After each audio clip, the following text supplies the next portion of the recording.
আর হুজুর পাকের উপর তুমি ঈমান এনেছো মুসলমান বলে ঘোষণা দিয়েছো ওয়াশহাদু আন্না মুহাম্মাদান আবদুহু, তোমার ঈমানের কি অর্থ আছে?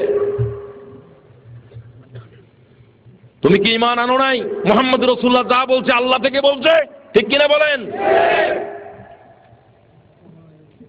সুতরাং আপনাদেরকে আমাদেরকে বুঝতে হবে যে আল্লাহ যে বললেন যারা আল্লাহর কোরআন থেকে চেহারা ফিরাইছো, এখন এই জাতের লাখ মুসলমান আছে না নাই?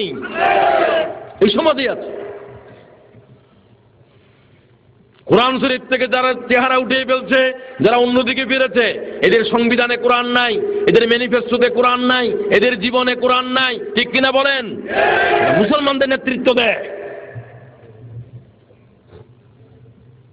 মুসলমান ভাই বোন সবাইকে বলতে চাই, কোরআন শরীফ থেকে যাদের চেহারা উঠে ফেলছে তোমরাও তাদের থেকে তোমাদের চেহারা ঘুরাই ফেলো, ঠিক কিনা? ঘুরাই ফেলো।